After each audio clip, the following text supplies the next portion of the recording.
প্রিয় দর্শক, সাজ্জাদ কাদেরের প্রীতি এবং শুভেচ্ছা নিন।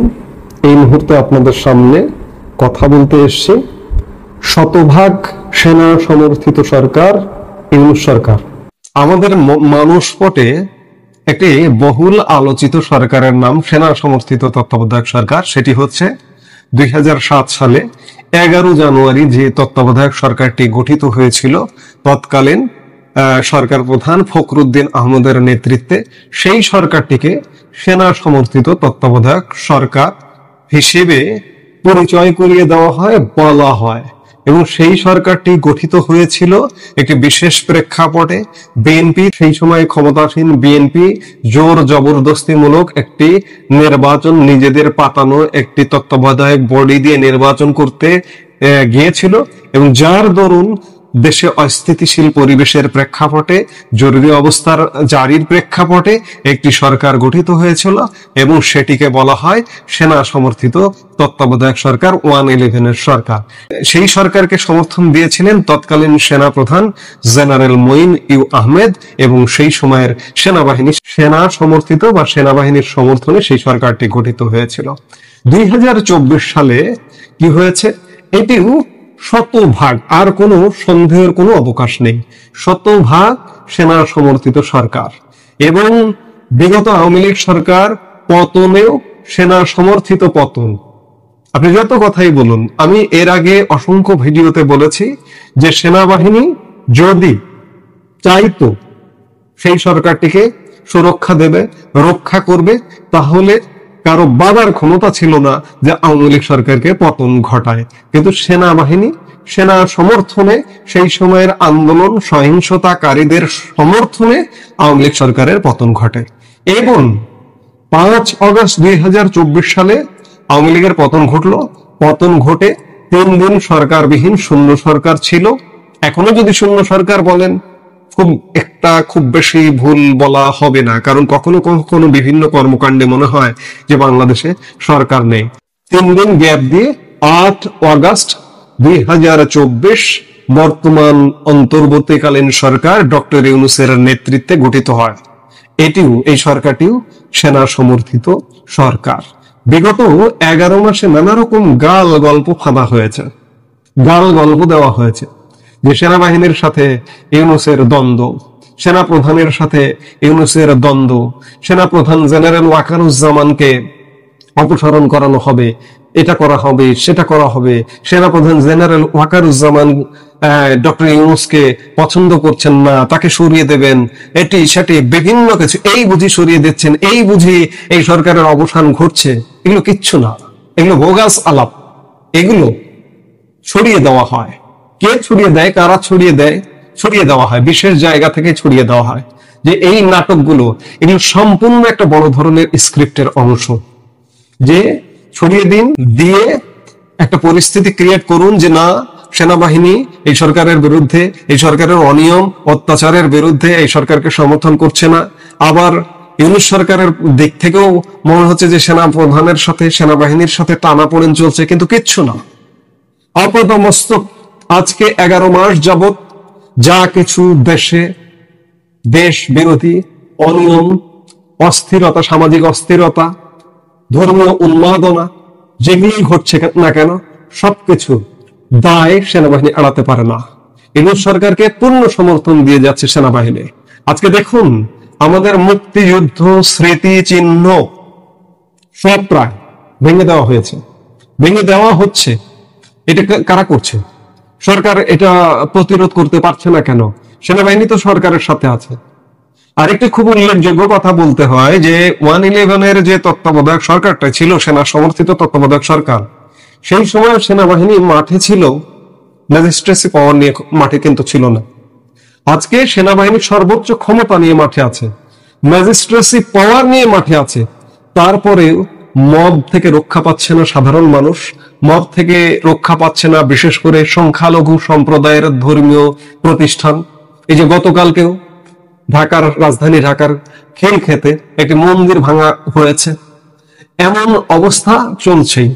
এই যে চলমান এই অবস্থাগুলো, এগুলো থেকে কি সেনাবাহিনী, সেনাপ্রধান জেনারেল ওয়াকারুজ্জামান দায় এড়াতে পারেন? ডক্টর ইউনূস যেমন দায় এড়াতে পারেন না, সেনাপ্রধান জেনারেল ওয়াকারুজ্জামানও কিন্তু দায় এড়াতে পারেন না। আজকে যদি আপনি তুলনা করেন যে 111 সেনা সমর্থিত তত্ত্বাবধায়ক সরকার আর আজকের ডক্টর ইউনূসের সেনা সমর্থিত তত্ত্বাবধায়ক সরকার, দুটো একই, দুটোই সেনা সমর্থিত, কিন্তু 111 সেনা সমর্থিত তত্ত্বাবধায়ক সরকার এই সরকারের থেকে অনেক অনেক গুণে ভালো সরকার ছিল। কারণটা হচ্ছে সেই সময় অসংখ্য দুর্নীতি বিরোধী অভিযান হয়েছে, সেই সময় সব রাজনৈতিক দলের দুর্বৃত্তদের, অপরাধীদের ধরা হয়েছে, অ্যারেস্ট করা হয়েছে, আইনের আওতায় আনা হয়েছে, ভোটার তালিকা সংস্কার করা হয়েছে, ভোটার তালিকা হালনাগাদ করা হয়েছে। এই যে এনআইডি কার্ড দেখছেন আজকে, এই এনআইডি কার্ড কিন্তু সেই সময়ের 111 অন্তর্বর্তীকালীন সরকারের। সেই সময় ব্যাপক কাজ হয়েছে। সেই সময় সাধারণ মানুষের মনে একটা সাহস ছিল, সাধারণ মানুষ নির্বিঘ্নে চলাফেরা করতে পারতো, যে কোনো বিপদ আপদ হলে সেনাবাহিনী পাশে দাঁড়াবে, কিংবা র্যাব পাশে দাঁড়াবে, কেউ না কেউ পাশে দাঁড়াবে। কিন্তু আজকে সাধারণ মানুষ মহা বিপদে পড়ে গেলেও কেউ পাশে দাঁড়ায় না, বরঞ্চ অপরাধীদের পাশে দাঁড়ায়। আপনারা বিভিন্ন সময় দেখেছেন যে অপরাধীরা অপরাধ করছে, চুরি করতে গেছে, ডাকাতি করতে গেছে, সেই ডাকাতি করতে গিয়ে আপনাদের এই মুহূর্তে নিশ্চয়ই মনে পড়বার কথা, আমার যেটি মনে পড়ছে আপনাদের স্মরণ করিয়ে দেই, যে গাজীপুরে সাবেক মুক্তিযুদ্ধ বিষয়ক মন্ত্রী আকম মোজাম্মেল হকের বাড়িতে একদল ডাকাত, যারা নাকি ছাত্র সমন্বয়ক, ডাকাতি করতে গিয়েছিল। ডাকাতি করতে গিয়ে স্থানীয় জনতার হাতে ধৃত হয়ে ধোলাইয়ের শিকার হয়েছিল। এই ধোলাইটা কেন হলো, তারপরে সেই এলাকার মানুষজনকে যেভাবে অ্যারেস্ট করা হলো সেটি নজিরবিহীন। সেই থেকে শুরু হলো কি operation devil hunt. Devil hunt করে অ্যারেস্ট করা হলো গাজীপুর ব্যাপী। এগুলো কে করেছে? ইউনূস সরকার করেছে। অর্থাৎ অপরাধীদের পক্ষে ইউনূস সরকারের অবস্থান, এবং সেই সরকারের পক্ষে, সেই সরকারের সমর্থনে সেনাবাহিনী। ফলে আজ পর্যন্ত বাংলাদেশের ইতিহাসে এত নজিরবিহীন অপকর্ম করে এই সরকারটি কিভাবে টিকে আছে। কাজেই এই সরকারটি টিকে থাকবে ততক্ষণ পর্যন্ত যতক্ষণ পর্যন্ত এই সরকারের পেছনে সেনাবাহিনী থাকবে। বিগত সরকারের পতন ঘটিয়েছে সেনাবাহিনী, আন্দোলনের নামে একদল উচ্ছৃঙ্খল জনতার নাম দিয়ে আসলে নেপথ্যে থেকে সেনাবাহিনী পতন ঘটিয়েছে। গতকালকে একটি সাক্ষাৎকার প্রকাশ হয়েছে সেই সময়ের স্বরাষ্ট্রমন্ত্রী আসাদুজ্জামান খান কামাল।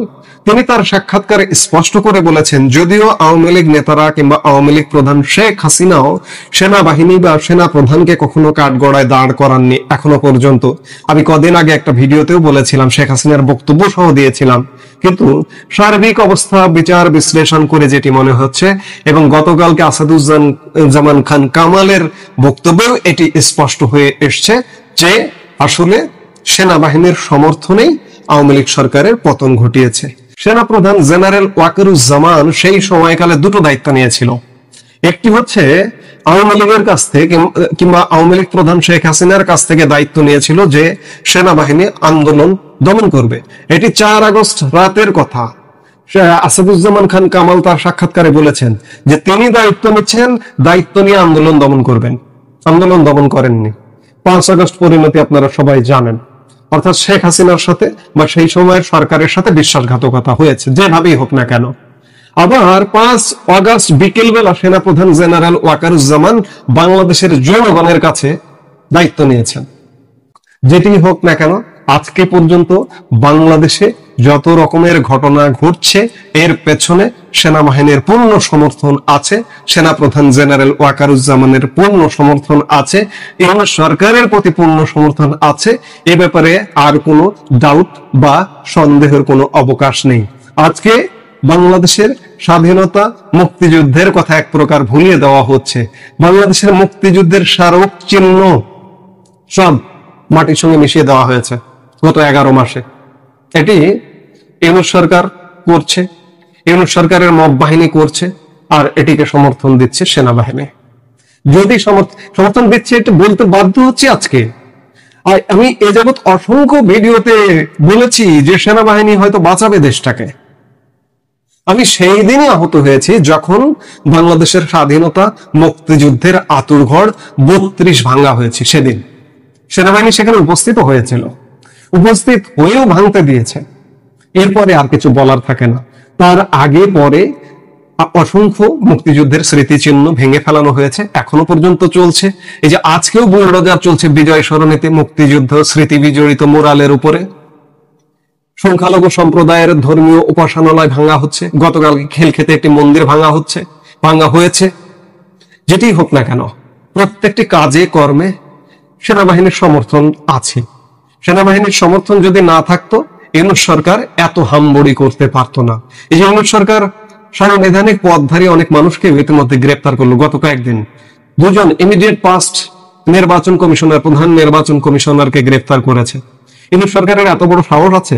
সেনাবাহিনী, সেনার সমর্থন যদি না থাকতো তাহলে এগুলো আগ বাড়িয়ে করতে পারতো? ইউনূস সরকারের যত উল্লঙ্ঘন, এগুলো কি সেনাবাহিনী ছাড়া কোনোভাবে সম্ভব? অসম্ভব। কাজে আজকে যা কিছু ঘটছে সবকিছু সেনাবাহিনীর সমর্থনে ঘটছে এবং সেনা সমর্থনে এই সরকারটি পরিচালিত হচ্ছে। যতক্ষণ পর্যন্ত সেনা সমর্থন থাকবে ততক্ষণ পর্যন্তই ইউনূস সরকার থাকবে। এখন পর্যন্ত আপাত দৃষ্টিতে মনে হচ্ছে যে সেনাবাহিনীর পূর্ণ সমর্থন রয়েছে ইউনূস সরকারের, এবং যা কিছু কার্যক্রম চলছে, একটি ডামি নির্বাচন করবারও, একতরফা নির্বাচন করবারও প্রচেষ্টা চলমান। আমরা এই প্রচেষ্টাকে ব্যাহত করবা বা বাধা দেওয়ার ক্ষেত্রে কোন রকমের তৎপরতা আমরা সেনাবাহিনীর দেখছি না, দেখিনি। যার দরুন এটি সেনা সমর্থিত তত্ত্বাবধায়ক সরকার। সেনা সমর্থিত তত্ত্বাবধায়ক সরকার 111 সরকারের যারা সেনা সমর্থন দিয়েছেন বা যে সরকারে ছিলেন তাদের কি হয়েছিল? সেই সময় অনেক ভালো কাজ হয়েছিল, ভালো কাজের সাথে অনেক খারাপ কাজও হয়েছিল। যার দরুন সেই সময়ের সেনা সমর্থন যিনি দিয়েছেন সেই মঈন আহমেদের কি পরিণতি হয়েছে, ফখরুদ্দিন আহমেদের কি পরিণতি হয়েছে? তারা তো দেশেই নেই। এটাই তো পরিণতি। আজকে যদি অন্যায় হয়ে থাকে নিশ্চয়ই সময় একদিন বিচার করবে। আজকে যিনি সরকার প্রধান আছেন, যিনি সমর্থন দিচ্ছেন, তাদেরও বিচার একদিন নিশ্চয়ই প্রকৃতি করবে, আর কোন সন্দেহ নেই। একথাই বলতে চাই যে ডক্টর ইউনূসের সরকারটিও সেনা সমর্থিত তত্ত্বাবধায়ক সরকার বা অন্তর্বর্তীকালীন সরকার, যেটি বলেন না কেন, এটি শতভাগ সেনা সমর্থিত সরকার। প্রিয় দর্শক, সাজ্জাদ কাদিরের প্রীতি এবং শুভেচ্ছা নিন। এই মুহূর্তে আপনাদের সামনে কথা বলতে এসেছি নতুন বাংলাদেশ দিবস ঘোষণা কি বাংলাদেশের নাম পরিবর্তনের প্রচেষ্টা, এই প্রসঙ্গটি নিয়ে আপনাদের সামনে কথা বলবো। আপনারা জানেন যে অন্তর্বর্তী সরকার গঠনের দিন 8ই আগস্টকে নতুন বাংলাদেশ দিবস এবং গণ আন্দোলন চলাকালে রংপুরের পুলিশের গুলিতে রোকেয়া বিশ্ববিদ্যালয়ের ছাত্র আবু সাইদের নিহত হবার দিন 16 জুলাইকে শহীদ আবু সাইদ দিবস ঘোষণা করেছে। এছাড়া 5 আগস্টকে জুলাই গণ অভ্যুত্থান দিবস হিসেবে পালন করা হবে। গত পরশু 25শে জুন বুধবার মন্ত্রী পরিষদ বিভাগ এ সংক্রান্ত পৃথক পরিপত্র প্রকাশ করেছে। আমার প্রশ্ন হচ্ছে, আবু সাইদ দিবস পালন করুন, গণ অভ্যুত্থান দিবস পালন করুন, আমার সেখানে প্রশ্ন নেই, কিন্তু প্রশ্ন নতুন বাংলাদেশ দিবস ঘোষণাকে নিয়ে আমি প্রশ্ন করতে চাই, আমি জিজ্ঞাসা করতে চাই, এই নতুন বাংলাদেশ দিবসটি কি? বাংলাদেশের আবারও নতুন কি? বাংলাদেশ তো বাংলাদেশ। 1971 সালে আমরা যুদ্ধ করেছিলাম কেন? একটি বাংলাদেশকে পাবার জন্যই তো। তোমার দেশ, আমার দেশ, বাংলাদেশ, বাংলাদেশ, এটি ছিল 71-এর স্লোগান। এবং সেই বাংলাদেশ অর্জিত হয়েছে 71-এ মুক্তির যুদ্ধের মাধ্যমে। 72 সালে সংবিধান রচিত হয়েছে। 72 সালের সংবিধানে সুস্পষ্ট করে লেখা রয়েছে, সংবিধানের প্রথম ভাগের অনুচ্ছেদ 1-এ প্রজাতন্ত্র বিষয়ে লেখা রয়েছে, বাংলাদেশ একটি একক স্বাধীন সার্বভৌম প্রজাতন্ত্র, যাহা গণপ্রজাতন্ত্রী বাংলাদেশ নামে পরিচিত হইবে। সেখানে নতুন বাংলাদেশ দিবস ঘোষণা করা হচ্ছে। এটি সংবিধানের সাথে সাংঘর্ষিক কিনা, কিংবা বাংলাদেশ নামের সাথে বিভ্রান্তি সৃষ্টিকারী কিনা, এই প্রশ্নগুলো রয়েছে। আরো দেখুন কি ঘটছে। এই নতুন বাংলাদেশকে, নতুন বাংলাদেশ দিবসকে, এই দিবসটাকে নিয়ে আপত্তি করেছে। নতুন বাংলাদেশ তারা ঘোষণা করতে চায় যে ছাত্র সমন্বয়করা জুলাই আগস্টের সেই আন্দোলনের সঙ্গে যুক্ত ছিল, তারা তাদের 3 জনকে লক্ষ্য করা গেল যে তারা 8 অগাস্টকে এটি ঘোষণা থেকে বিরত থাকতে বা এটি ঘোষণার বিরুদ্ধে তারা তাদের নিজ নিজ ফেসবুকে পোস্ট দিয়েছে। জানা যাচ্ছে যে অন্তর্বর্তী সরকার গঠনের দিন 8 আগস্টকে নতুন বাংলাদেশ দিবস ঘোষণা নিয়ে আপত্তি জানিয়েছেন জাতীয় নাগরিক পার্টির এনসিপির 3 নেতা। দলটির সদস্য সচিব আক্তার হোসেন, উত্তরাঞ্চলের মুখ্য সংগঠক সার্জিস আলম এবং দক্ষিণাঞ্চলের মুখ্য সংগঠক হাসনাত আব্দুল্লাহ গতকাল বৃহস্পতিবার নিজেদের ফেসবুক পোস্টে এই আপত্তি জানান। ফেসবুক পোস্টে আক্তার হোসেন লিখেন, নতুন বাংলাদেশ দিবস সেদিন হবে যেদিন জুলাই ঘোষণাপত্র আসবে, যেদিন মৌলিক সংস্কারের ভিত্তিতে জুলাই সনদ হবে। হাসনাত আব্দুল্লাহ লেখেন, নতুন বাংলাদেশের জন্ম হয়েছে 5 অগাস্ট, 8 অগাস্ট না। 5 আগস্টের সাধারণ ছাত্র জনতার এই অর্জনকে সরকারের কুক্ষিগত করার চেষ্টা মেনে নেওয়া হবে না। সার্জিস আলম তার ভেরিফাইড ফেসবুক পেজে লেখেন, 8 আগস্ট দ্বিতীয় স্বাধীনতা শুরু হয়নি, দ্বিতীয় স্বাধীনতা নষ্টের, ছাড় দেওয়ার এবং বিপ্লব বেহাতের কর্মযজ্ঞ শুরু হয়েছে। 5 অগাস্ট জুলাই গণ অভ্যুত্থান দিবস এবং দ্বিতীয় স্বাধীনতা দিবস। অর্থাৎ 3 জনের ফেসবুক স্ট্যাটাস থেকে এটি পরিষ্কার, তারাও নতুন বাংলাদেশ ঘোষণার পক্ষপাতী। আক্তার হোসেন বলছেন, যেদিন জুলাই ঘোষণা হবে সেদিন নতুন বাংলাদেশ হবে। সার্জিস হাসনাত বলছেন 5 অগাস্ট নতুন বাংলাদেশ ঘোষণা হবে। অর্থাৎ তারা নতুন বাংলাদেশ ঘোষণার পক্ষে। আমরা মুক্তিযুদ্ধের মাধ্যমে যে স্বাধীন বাংলাদেশটি পেয়েছি, সংবিধানের স্বীকৃত নাম গণপ্রজাতন্ত্রী বাংলাদেশ, সেই বাংলাদেশটি তারা পাল্টাতে চায়। এই পাল্টানোরই পদক্ষেপ হিসেবে সরকার ঘোষণা করেছে নতুন বাংলাদেশ দিবস। 8 আগস্ট কি হয়েছে? একটি সরকার গঠিত হয়েছে। অবস্থাটা এমন যে আমার বাংলাদেশের তো কোনো পরিবর্তন হয়নি। বাংলাদেশ সেই ভৌগোলিক অবস্থায় আছে, আয়তন ততটুকুই আছে, মানচিত্রটা তেমনই আছে, পতাকাটা তেমনই আছে, কিন্তু বাংলাদেশ নাম নিয়ে অ্যালার্জি কেন? নতুন বাংলাদেশ কেন? নতুন বাংলাদেশ অপ্রাসঙ্গিক, সংবিধানের সাথে সাংঘর্ষিক। আপনাদের যেহেতু সময় হয়েছে, আপনাদের যেহেতু সুদিন হয়েছে, সুযোগ হয়েছে, আপনারা বাংলাদেশকে বাদ দিয়ে, বাংলাদেশ নামকে বাদ দিয়ে, বাংলাদেশ নামের সাথে সংঘর্ষে না জড়িয়ে 5 অগাস্ট আপনারা যা খুশি সেই দিবস পালন করুন। 16 জুলাই যা খুশি যেমন খুশি তেমন দিবস পালন করুন।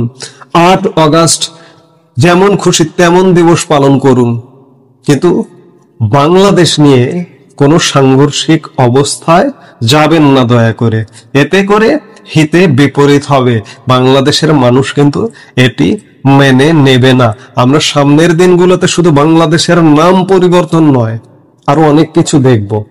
পতাকা পরিবর্তন, জাতীয় সঙ্গীত পরিবর্তন ইত্যাদি করবার অপচেষ্টা আমাদের দেখতে হবে এবং সেই প্রস্তুতি নিয়েও থাকতে হবে।